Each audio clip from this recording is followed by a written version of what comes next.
Meus lindos e lindas, espero que estejam bem, de coração, todo mundo guardado pelo Senhor nesse tempo, vida caminhando, com muita esperança que as coisas caminhem bem.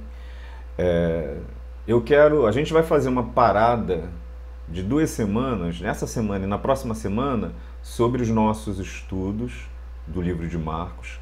E a gente vai refletir um pouquinho num fato, num momento da história da igreja, que nós comemoramos inclusive nesse ano 503 anos, dia 31 de outubro, que é a Reforma Protestante. A Reforma Protestante é um divisor de águas, é um lugar muito importante para a fé cristã, não somente protestante, evangélica, mas para a fé cristã, inclusive católica, para a fé cristã no mundo inteiro, sobretudo no Ocidente. A Reforma Protestante vão ter resultados e questões que vão tocar todas as áreas, inclusive do conhecimento, da filosofia, da história, da política. O mundo está sendo reorganizado dentro daquele momento importante. E, é claro, nesse estudo eu não vou ter tempo para fazer uma análise sobre as questões políticas, econômicas e todas as outras questões que podem envolver a questão da Reforma Protestante. Mas a gente vai conversar um pouquinho sobre as questões teológicas, as questões de fé, as questões que são importantes na nossa caminhada e na nossa compreensão. Ok? Então a gente vai falar sobre Reforma Protestante porque se comemora no dia 31 de outubro a questão da Reforma Protestante. E por que é importante falar sobre Reforma? Porque igrejas elas passam por determinados processos e olhar para o passado nos ajuda a compreender não somente o nosso presente, da onde nós viemos, mas nos ajuda a tentar não errar naquilo que erramos. Olhar para o passado também nos traz lições importantes sobre a nossa própria caminhada. Mais ainda, a Reforma trouxe um legado muito importante para a vida das igrejas, e todas elas, não somente as igrejas protestantes e evangélicas. Os reformadores diziam que tinha um lema que dizia que igreja reformada é uma igreja sempre se reformando. Uma igreja reformada é uma igreja que está sempre na busca de transformação e de mudança à luz, não da sua vontade, não da moda, não do seu próprio conhecimento, das suas próprias questões, não à luz da sua tradição, dos seus costumes. Ela precisa se transformar na direção e à luz da compreensão do texto bíblico. De novo a gente vai falar de texto bíblico e de novo a importância do texto. Porque é fácil, e vocês não sabem como é fácil, a gente se afastar do texto, ainda que possa parecer que a gente não se afastou. Igrejas, e deixa eu te falar uma coisa, quando eu falar de igreja católica aqui, e criticar em algum momento, ou parecer uma crítica, eu não estou aqui desmerecendo o trabalho, o lugar, o papel, a importância da igreja católica de maneira nenhuma. De maneira nenhuma. Da mesma maneira que quando eu criticar a igreja protestante em algum momento, eu também não estou desmerecendo todo o legado e toda a construção. A gente está olhando para alguns fatos históricos, algumas questões históricas, que podem ser discutidas, inclusive, e a gente está aprendendo com elas. E eu preciso dizer para você também uma outra coisa. Igrejas, elas não são perfeitas. Nem a católica, do século XV, dos séculos anteriores, nem as protestantes que vieram a partir disso.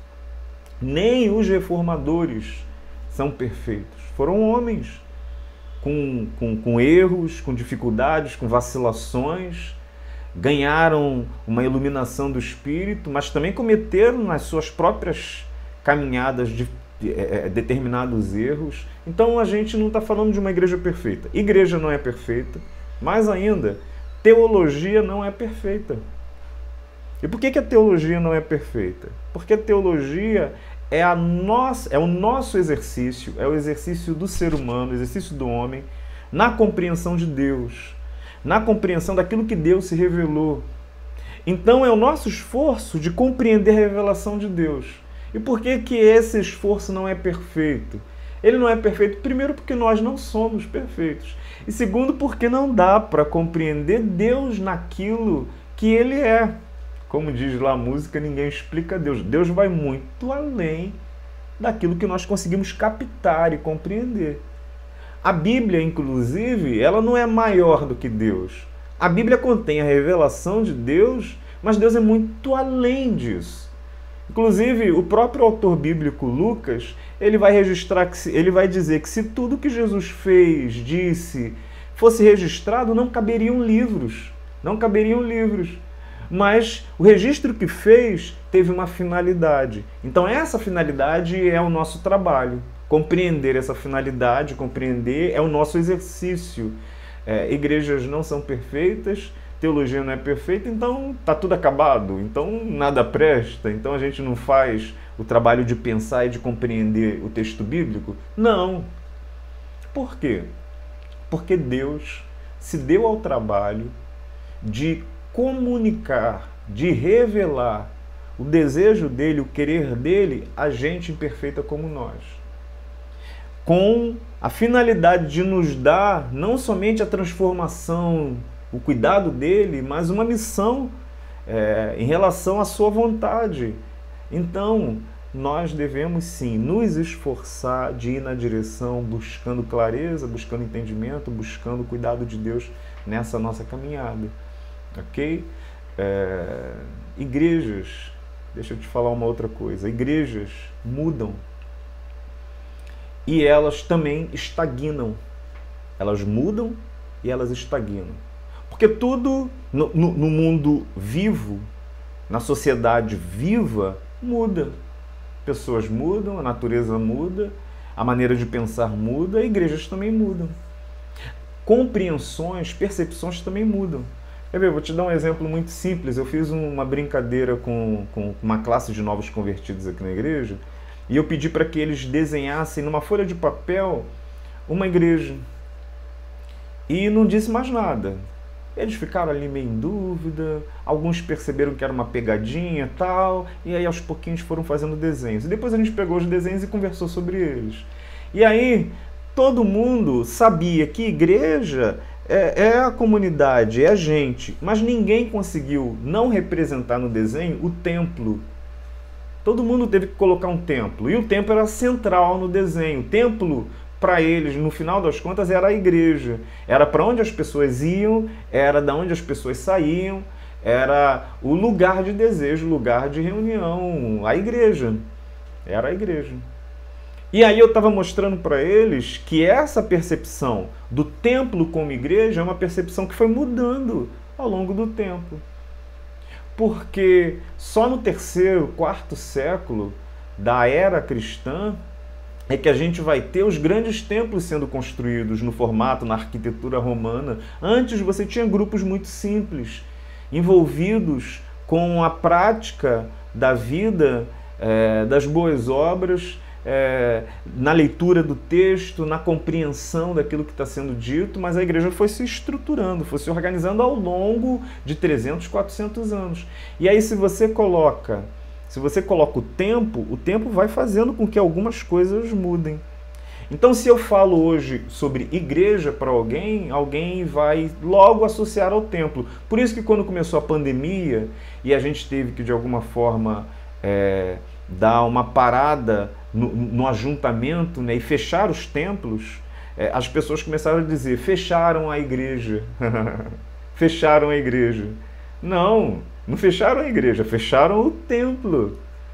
Porque a igreja, ela deixa eu usar essa palavra, ela é infechável. Porque a igreja não é o templo, mas mudou. A compreensão não mudou? Exatamente, igrejas mudam. E elas também estagnam. Elas também têm coisas que elas estagnam. Determinados costumes que foram usados numa determinada época, num momento, eles acabam se entrando em outros momentos e outras épocas, mesmo que a época mude, mesmo que as circunstâncias, que as necessidades daquele costume, ele se coloca como fonte de verdade. E a igreja, por ser um grupo tradicional, por trabalhar com a tradição, ela tem essa questão da estagnação em determinadas coisas. Qual é o meu desafio, o teu desafio, o nosso desafio como gente que está caminhando na igreja e dentro da igreja. Perceber no que a igreja precisa mudar e perceber no que a igreja não pode mudar de jeito nenhum. E qual é o nosso parâmetro? O nosso parâmetro precisa ser a compreensão que teremos do texto bíblico. É nele, é por ele, a partir dos princípios dele, que nós vamos entender que existem coisas que não podem ser mexidas, não podem ser mudadas. Não são costumes que estão localizados num tempo que vão ser reformados. Coisas que vão precisar ser presentes em todas as gerações. Mas também, pelo texto bíblico e pela nossa compreensão do texto bíblico, existem coisas que precisam ser mudadas urgentemente. Então, para discernir isso com a iluminação do Espírito Santo, é que a gente faz esse exercício de compreender a igreja e de compreender a sua trajetória e de perceber como ela precisa caminhar nesse sentido. Tá bom? Então a gente está conversando sobre igreja. A gente está falando sobre reforma protestante. Falar sobre reforma protestante é falar sobre igreja, falar sobre fé, falar sobre leitura do texto, falar sobre Jesus. Tá bom? Me acompanha nessa caminhada nossa. A reforma protestante foi o movimento reformista cristão do século XVI, liderado por Martim Lutero, simbolizado pela publicação das 95 teses afixadas no Castelo de Wittenberg em 31 de outubro de 1517, tendo como ponto de partida essas teses. A gente vai falar sobre essas teses, essas 95 teses, na próxima semana. Você vai entender o que são elas. Tendo como ponto de partida a crítica que Lutero está fazendo às vendas de indulgências. Próxima semana também a gente vai entender o que é isso. As vendas de indulgências. Então o movimento ele começa a se tornar conhecido como um movimento de protesto contra o quê? Contra os abusos da igreja que aconteciam naquele momento, os abusos do clero, os abusos da liderança, e acaba se tornando um movimento de reforma da igreja, de toda a igreja, o que evidentemente foi entendido como heresia, como uma afronta à igreja naquele momento ali. Okay? E é com base na compreensão que Lutero vai ter das escrituras sagradas, da leitura do texto bíblico, é que ele vai propor algumas questões. Então, Lutero foi perfeito? Não, ninguém é. Ao longo da caminhada ministerial dele, ele teve dificuldades também, em determinados momentos sim. Então a gente não vai estar construindo heroísmos no sentido de arrancar a humanidade das pessoas. Mas naquele momento, Lutero foi muito usado por Deus nessa caminhada, como todo ser humano, como todo homem devoto e temente a Deus que era, para redescobrir o texto bíblico,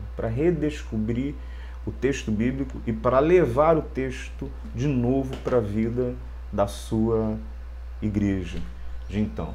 Então, um pouquinho sobre a caminhada de Lutero. Eu quero ler Efésios capítulo 2, do 1 ao 10, porque as afirmações desse texto e de diversos textos dos evangelhos e do Novo Testamento é que vão servir de luz para que Lutero possa trazer as afirmações e as críticas que trouxe naquele momento. Ok? Antigamente, por terem desobedecido a Deus e por terem cometido pecados, vocês estavam espiritualmente mortos. Naquele tempo, vocês seguiam o mau caminho deste mundo e faziam a vontade daquele que governa os poderes espirituais do espaço, o espírito que agora controla os que desobedecem a Deus. De fato, todos nós éramos como eles e vivíamos de acordo com a nossa natureza humana, fazendo o que o nosso corpo e a nossa mente queriam. Assim, porque somos seres humanos como os outros, nós também estávamos destinados a sofrer o castigo de Deus. Mas a misericórdia de Deus é muito grande. O seu amor por nós é tanto que quando estávamos espiritualmente mortos por causa da nossa desobediência, Ele nos trouxe para a vida que temos em união com Cristo. Pela graça de Deus, vocês são salvos. Pela graça sois salvos, diz numa outra versão. Por estarmos unidos com Cristo Jesus, Deus nos ressuscitou com Ele para reinarmos com Ele no mundo celestial. Deus fez isso para mostrar em todos os tempos, em todos os tempos do futuro, a imensa grandeza da sua graça, que é nossa por meio do amor que Ele nos demonstrou por Cristo Jesus. Pois, pela graça de Deus, vocês são salvos por meio da fé. Pela graça, sois salvos por meio da fé. Isso não vem de vós, mas é dom, é presente dado por Deus. A salvação não é um resultado dos esforços de vocês, portanto, ninguém pode se orgulhar de tê-la. Pois Deus quem nos fez o que somos agora. Em nossa união com Cristo Jesus, Ele nos criou para que fizéssemos as boas obras que Ele já havia preparado para nós. Esse é o texto de Efésios, e é um texto que a gente estuda na classe de novos, a gente estuda e a gente caminha, inclusive, na vida da igreja. É um texto sempre renovado nas nossas leituras, e há alguma coisa que nos chama muita atenção, que é essa questão do castigo que estava preparado para nós por causa da nossa desobediência, e a salvação que nos foi dada por graça, gratuitamente. E essa compreensão, ela é central na caminhada de Lutero. A gente vai falar melhor sobre isso na próxima semana.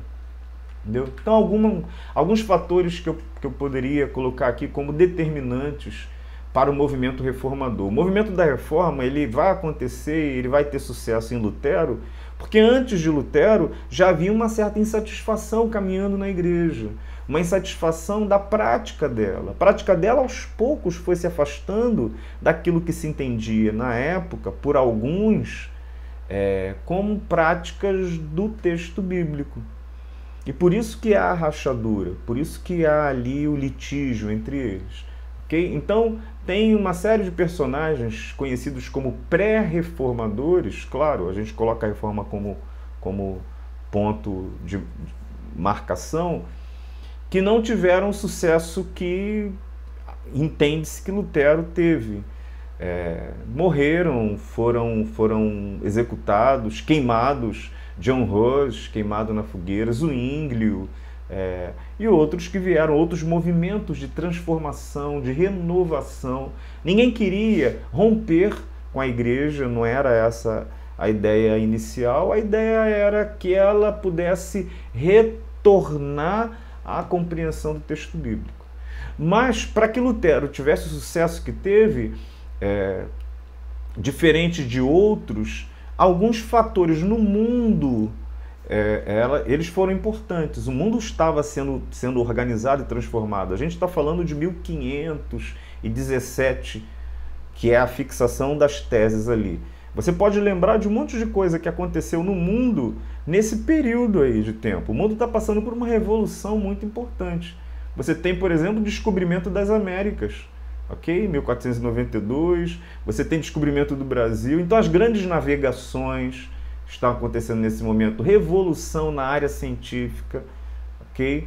Revolução na área do conhecimento, na área do pensamento está acontecendo. Você tem afirmações, as afirmações de Copérnico, de Galileu, já acontecendo dentro desse momento. Então tem uma série de coisas movimentando. E existe, por parte de algumas nações, um ressentimento em relação ao poder da igreja naquele momento. A igreja se tornou extremamente poderosa. Aquilo que o Império Romano fez na antiguidade, de dominar boa parte do mundo, no Ocidente a igreja entrou no lugar do Império, quando o Império, segundo a história, quando o Império ruiu em 1476. Então a igreja entra no lugar do Império, num processo, né, de transformação ao longo do tempo, mas ela acaba dominando. Então existiam determinadas nações que eram nações subservientes ao poder da igreja. Ela quem estabelecia, ela quem participava do reinado, e ela extraía desses lugares riqueza econômica. Riqueza econômica.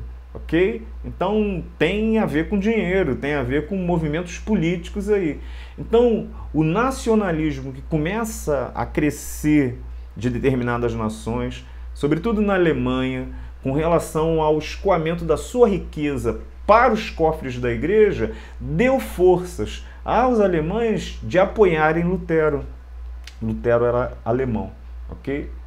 E existem diversos outros fatores, mas aí a ideia é a gente tentar ser o mais sucinto possível, já que é muita coisa para dizer. Então, questões sociais também, existem algumas questões, mas eu elenquei uma que é bastante curiosa. Você está num momento de muito medo, de muita fragilidade do ser humano.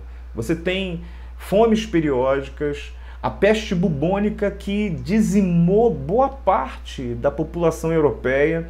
Imagina o Covid agora, que chegou e o quanto de medo ele trouxe, a quantidade de mortes.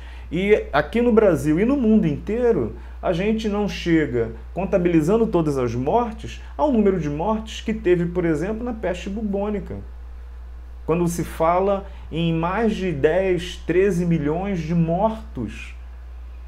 Então imagina a sensação daquelas pessoas de insegurança, de medo, de castigo divino, de castigo de Deus. Porque a gente não está na nossa época em que a tecnologia é apurada para dizer por que as pessoas estão morrendo do jeito que estão morrendo.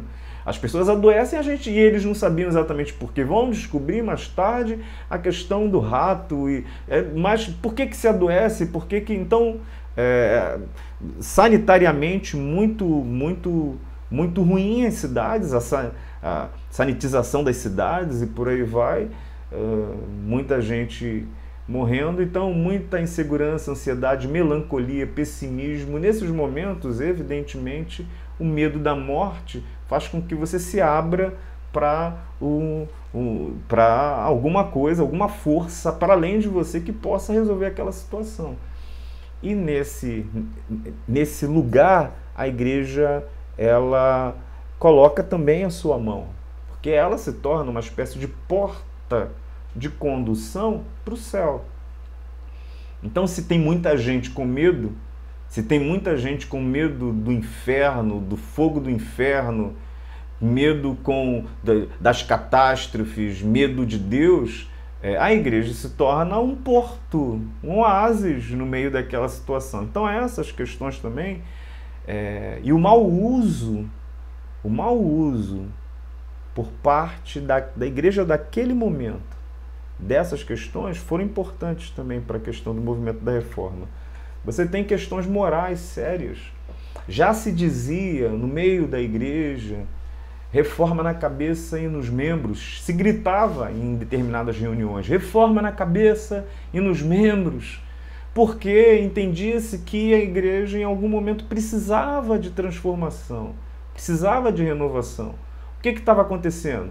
Corrupção de muitos da liderança. Eu não estou falando do Brasil não, hein? Não estou falando da igreja brasileira não. Estou falando da Idade Média, entrando aí na Idade Moderna, estou falando de 1400 e por aí vai, pouquinho antes, pouquinho depois. Corrupção de muitos membros do clero, opulência, aquela coisa exuberante, né? Fora da realidade, porque o povo pobre, mas uma igreja riquíssima, opulência, ambições seculares da alta hierarquia da igreja, especialmente do papado, e um relacionamento questionável com o Estado, porque naquele momento você não tem a organização estatal e dos estados que a gente já tem hoje, e a gente fala sobre separação de igreja e Estado. Nesse momento, essa separação é muito tênue, é muito difusa, por vezes nem acontece. Então, uma liderança religiosa é uma liderança que exerce dentro das cidades, dentro do Estado, um poder enorme. Então essas questões morais, elas tiveram muita força. Também eu posso elencar aqui algumas questões teológicas, pelo menos essa. Existia, evidentemente, e não é diferente, eu não estou falando do Brasil, não. Já de novo eu vou falar, não estou falando do Brasil. Uma religiosidade supersticiosa e ignorante das massas. E se você está diante de uma religiosidade supersticiosa e ignorante, ignorante por quê? Porque eles desconhecem o texto, eles não leem o texto, não está traduzido para eles. A igreja, quando faz os seus cultos, as suas missas, ela não usa, inclusive, a linguagem do povo, faz em latim. O sacerdote está direcionado para o altar e não para o povo. Então o povo achava aquilo religioso, achava que aquilo tinha cara de Deus, mas é a igreja que dizia para onde ia, e havia muito desconhecimento, muita superstição. A gente até hoje tem um monte dentro das nossas igrejas, então, e muita ignorância. Uma religiosidade meritória. E por que eu digo uma religiosidade meritória? Porque é uma religiosidade que contabiliza pecados e boas ações. Então, se eu pecar demais, eu posso perder a minha salvação. Posso perder o favor de Deus, porque isso é débito. Mas se eu fizer boas obras, se eu fizer boas ações, se eu fizer boas coisas, eu posso reconquistar isso. Então é uma religiosidade sempre baseada no próprio esforço. Lembra do texto de Efésios? No próprio esforço de ganhar, de conquistar. E uma religiosidade de barganha, de troca. Ok? Porque eu faço coisas boas para receber o galardão que me foi prometido, o presente que me foi prometido. E essa mecânica religiosa, ela é perigosa. E a gente está lendo o texto bíblico lá no livro de Marcos. A gente vai ler, depois quando sair aqui dessa reflexão sobre a reforma, a gente vai voltar em Marcos e a gente vai falar sobre a religião e o evangelho. E o quanto é perigoso essa mecânica que faz com que as pessoas entendam que o que elas podem ter de Deus, elas terão a partir da sua própria força, do seu próprio esforço, do seu próprio querer. E por quê? Porque a igreja pode manipular isso de uma maneira terrível e essa pessoa fica na ignorância desses movimentos que são colocados ali. Então, são alguns fatores que, de alguma forma, levaram a crescente necessidade de reforma. Se não fosse Lutero, seria um outro. Se não fosse Lutero nesse tempo, seria um outro personagem. Porque, de fato, a igreja já vinha respirando dificuldades e a insatisfação já havia crescendo, já havia crescido no meio deles. Martinho Lutero, quem foi? 1483, 1586, então quase 100 anos aí. É alguém criado sobre dura disciplina, como a criação normal da época, né? Dos pais, né? Uma disciplina bem austera, e essa austeridade parece que gerou na alma dele, como pessoa, também uma certa austeridade em relação a si próprio, né? Tinha uma mãe crente, temente a Deus e bastante supersticiosa, porque é natural daquele momento, daquela época, como infelizmente é natural da nossa época. A gente é o povo que faz um monte de mistura. Por isso que a gente precisa do texto para nos ajudar. Entendeu? A gente é o povo que pega Salmo 21 e coloca aberto, faz recitação de versículo como se fosse palavra mágica. A gente é o povo que tenta fazer adivinhação, né? A gente olha para a vontade de Deus e a gente usa instrumentos da adivinhação popular para aplicar essa questão da vontade de Deus. Por isso a gente precisa do texto bíblico. Ele trazia, então, desde cedo uma angústia na alma em relação à aceitação de Deus e à sua salvação. Então, essa questão da iminência da morte, das dores, das fomes, dos sofrimentos, e uma mensagem que a igreja trazia também de um Deus extremamente rígido e disciplinador, rigoroso contra o pecado, que não aceitava você de qualquer maneira, você tinha que fazer muita coisa. Você tinha que fazer muita coisa.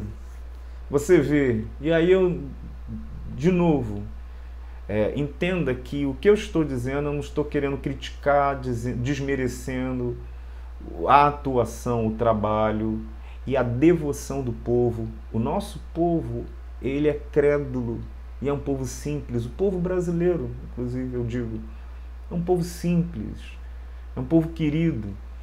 E a gente respeita todas as religiões nesse sentido, como essa busca do povo de alcançar alguma coisa e de fazer alguma coisa para alcançar algum favor divino. Mas o que a gente está dizendo é que o Evangelho, ele vai numa outra direção.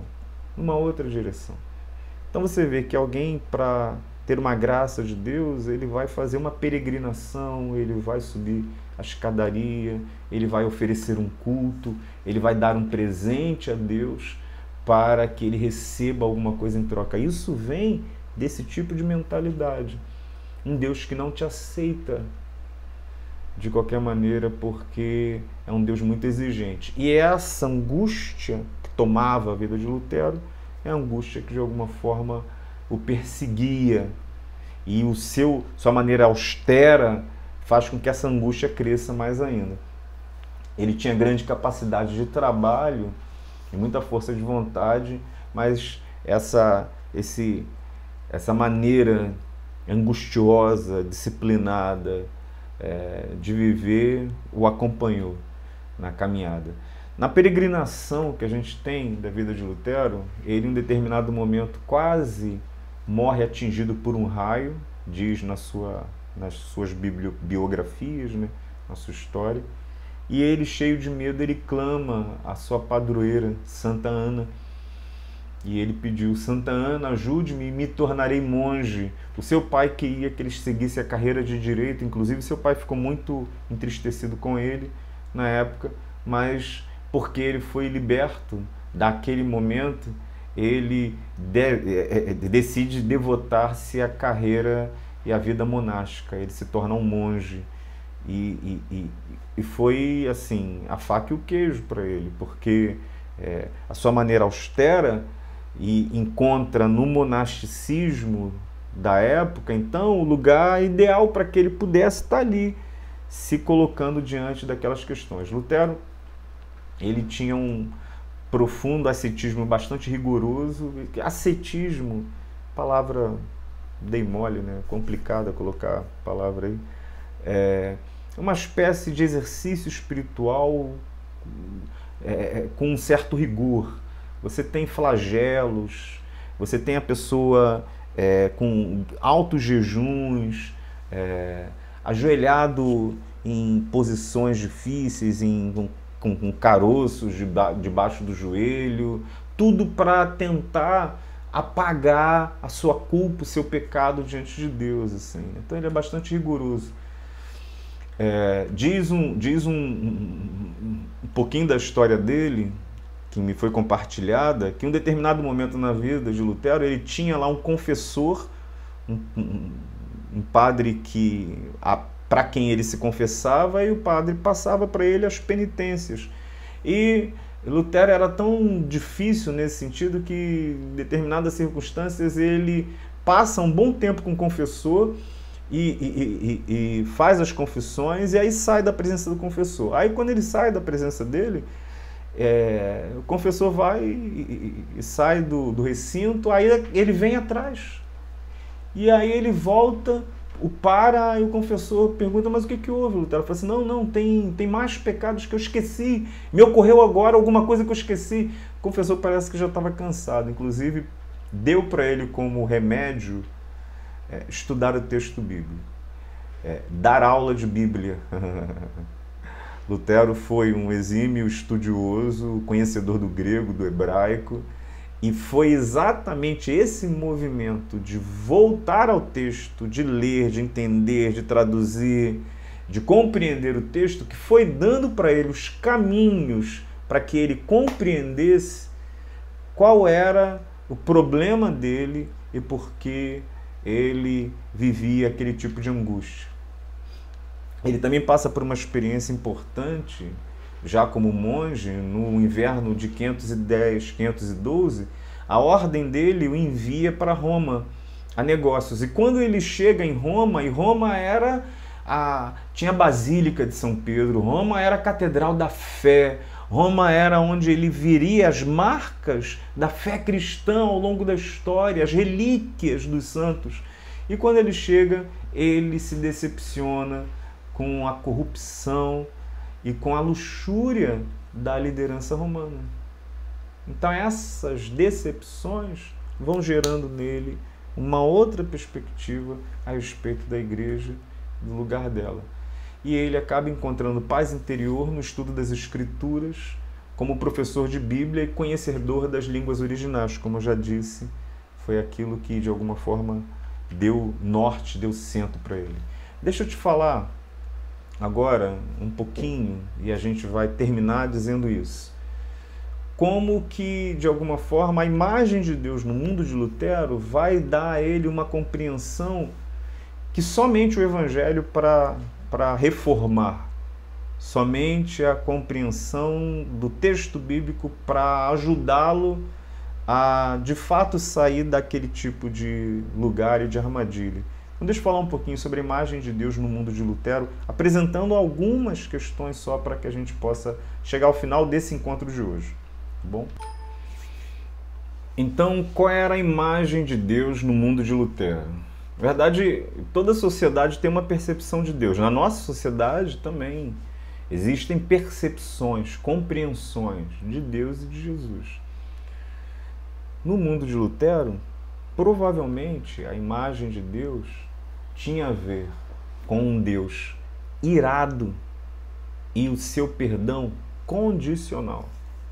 Um Deus na sua ira e um Deus difícil de perdoar.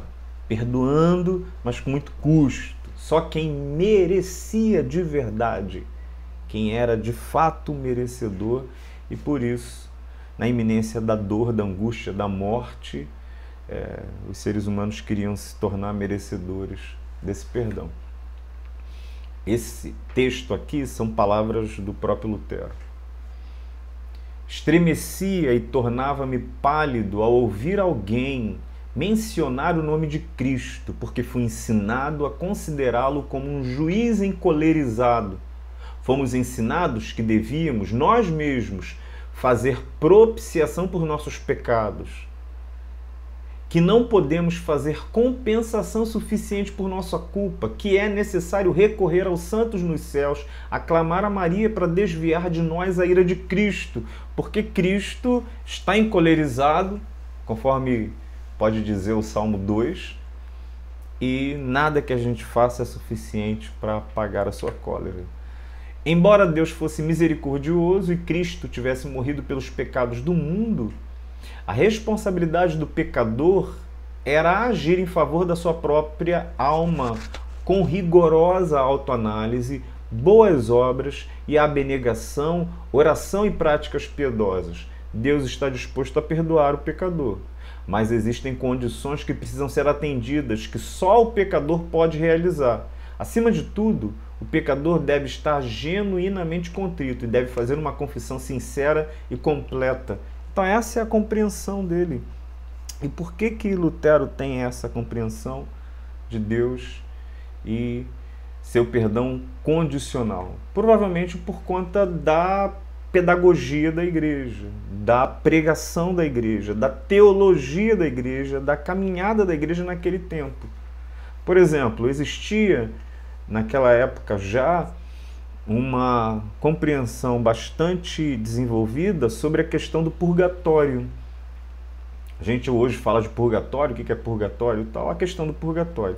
E o que é o purgatório? Estou colocando aqui uma imagem para vocês, aqui do lado, e aí o texto aqui.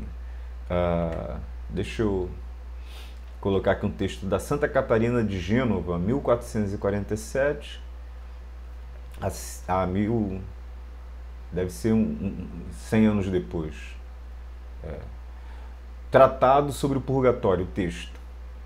Se Deus não tivesse criado o purgatório, as almas o reclamariam.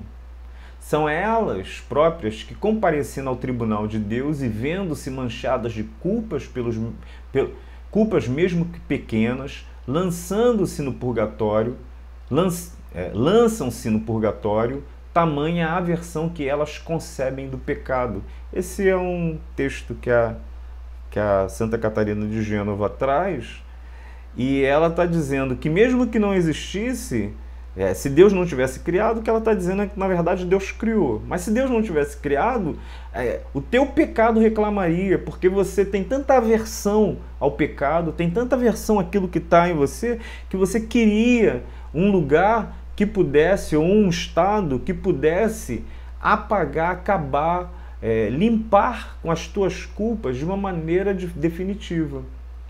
Ok? Aqui você tem mais ou menos esse desenho do que ela está falando. Aqui, nessa parte de baixo, cheio de fogo, tochas aqui, isso daqui não é o inferno, não. Isso daqui não é inferno, não. Porque quem está no purgatório não está perdido, não está indo para o inferno. Na verdade, morreu salvo com Deus. Quem está no purgatório morreu salvo. Morreu em amizade com Deus, mas com muitas dívidas que precisam ser pagas, precisam ser remidas. Então você tem aqui 3 igrejas, e aqui o sacerdote oficiando como elo de ligação de todas essas igrejas. Você tem aqui a igreja militante, os que estão vivos e clamam aqui aos céus, ok? Você tem aqui o trono celeste, a igreja triunfante, a igreja que já foi remida, ok? E esses aqui servem como intercessores a Deus, servem como irmãos que caminham conosco e continuam também intercedendo a Deus por esses daqui. Esses daqui é a igreja penitente, a igreja que está passando pela purificação do purgatório, ok? Catecismo da Igreja Católica, 1992, o ponto 210 vai dizer o que é purgatório. Purgatório é o estado dos que morrem na amizade de Deus, com a certeza da salvação eterna, mas que ainda não tem necessidade de purificação, não tem purificação suficiente para entrar na felicidade do céu. Então ele morre, mas ele morre com uma série de pendências, e aí ele não consegue entrar no céu. E porque ele não consegue entrar no céu, ele precisa purgar os seus pecados, ok? Pagar as suas penas. No passo 211, como podemos ajudar a purificação das almas do purgatório? Aqueles que estão, então, aqui no purgatório, eles podem ser auxiliados. Por quem? Por nós, os vivos. Por causa da comunhão dos santos, os fiéis que ainda são peregrinos na terra, a igreja militante, ok? São capazes de ajudar as almas do purgatório. De que maneira? Oferecendo orações por eles, em especial o sacrifício eucarístico. Eles também os ajudam dando esmolas e indulgências e obras de penitência. Então, todo esforço, toda obra que é feita na direção daquela alma que está no purgatório vai atenuando a pena dela para que ela possa sair daquela condição tão difícil, ok? Então, essa imagem do purgatório é uma imagem que traz dentro daquele ambiente de Lutero um Deus que está irado em todo tempo, e alguém pode morrer na amizade com ele, mas ainda deve muita coisa, e todo o esforço dele que morreu, que ficou contabilizado, e o esforço daqueles que estão vivos, clamando aos santos, e clamando e fazendo boas obras, para que a pena deles sejam atenuadas, todo esse esforço é considerado. A compreensão, em geral, do purgatório vem de alguns textos bíblicos. Então, tá aqui alguns textos para que você depois possa pegar e ler. Eu não vou ler todos os textos, até porque a gente não vai falar mais especificamente sobre o purgatório, só uma compreensão específica. Mas deixa eu ler 1 Coríntios 3, 11 a 15. Porque ninguém pode colocar outro alicerce além do que já está posto, que é Jesus Cristo.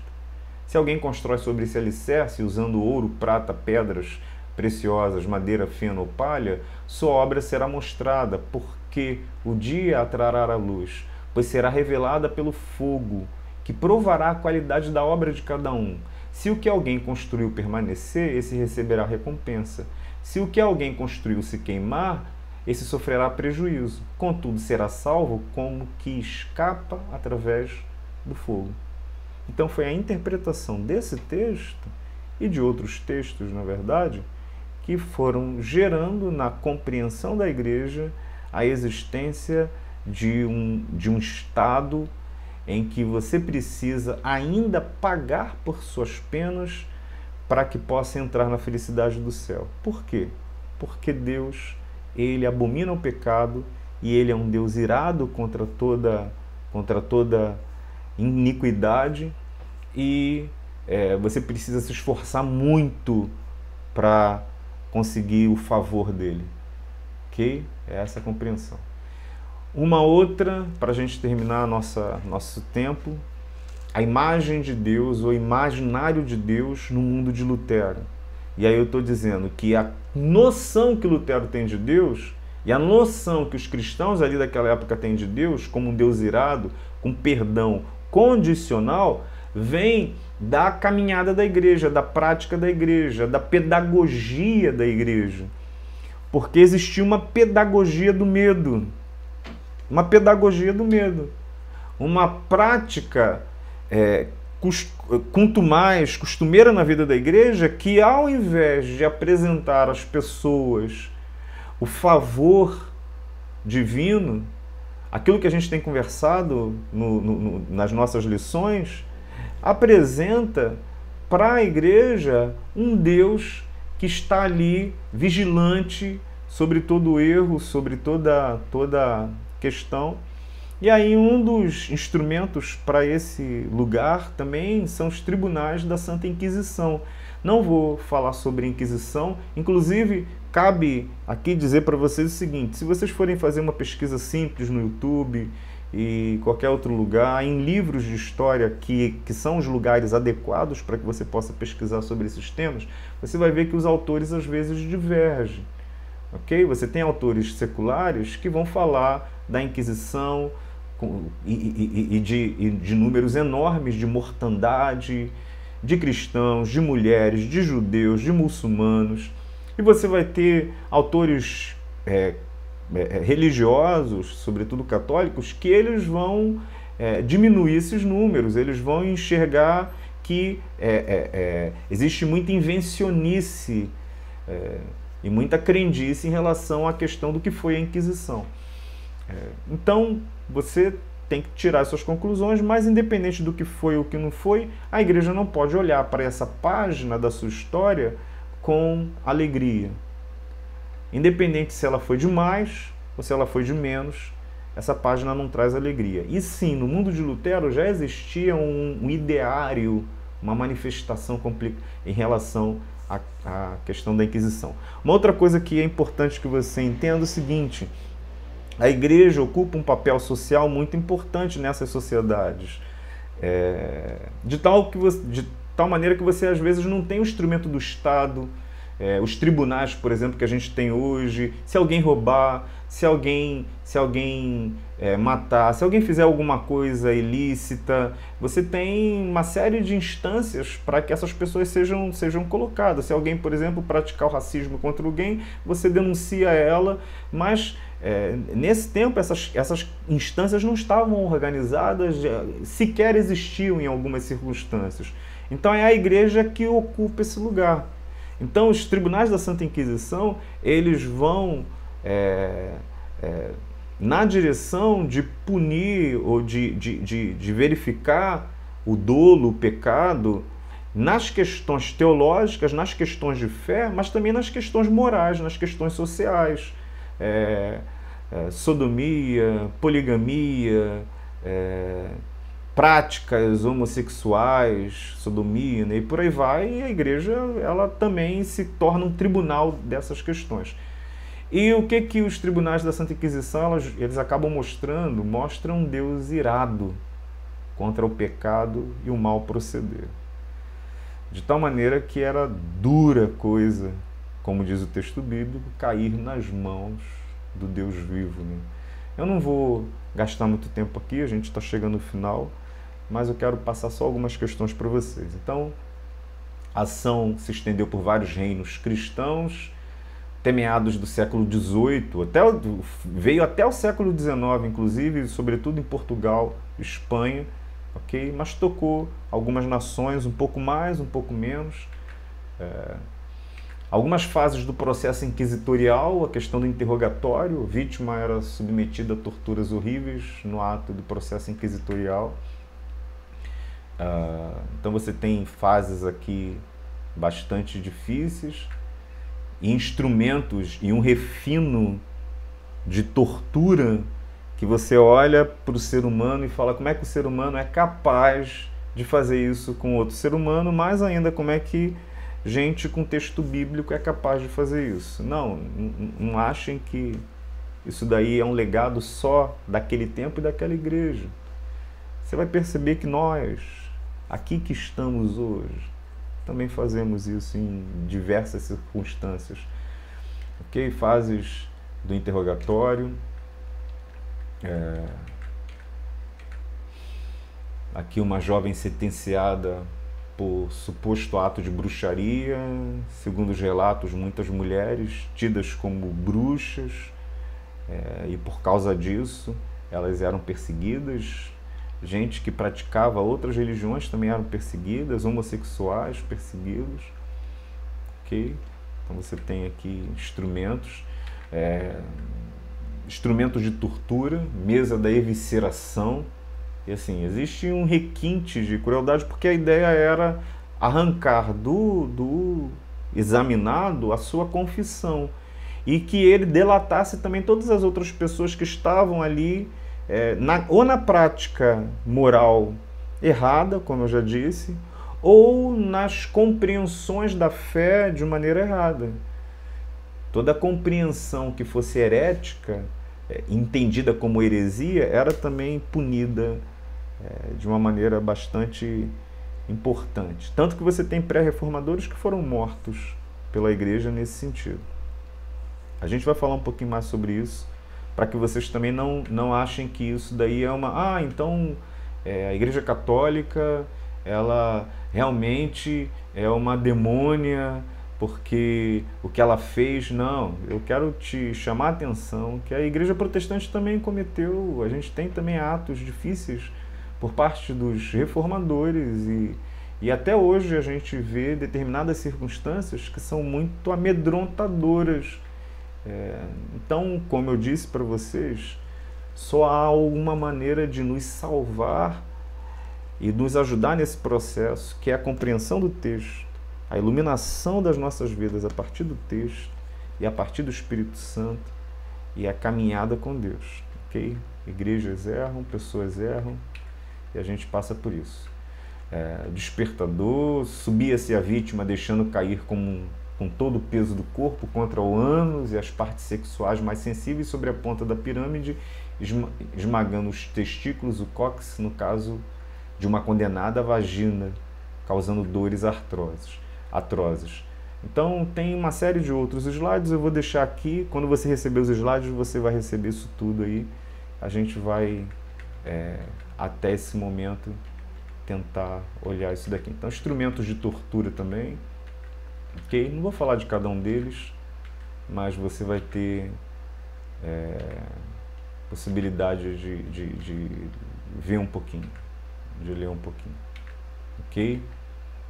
Então, e aí é nesse processo, dentro desse ambiente construído pela fé, pelas práticas que já vem durante algum tempo, por causa da sua angústia e por causa da sua busca desenfreada de Deus, que Lutero descobre o texto bíblico. E aí a história vai falar que nos seus estudos de Romanos, ele redescobre o capítulo 1, verso 17 de Romanos. Então, Romanos 1,17, visto que a justiça de Deus se revela no Evangelho, de fé em fé, como está escrito, o justo viverá por fé.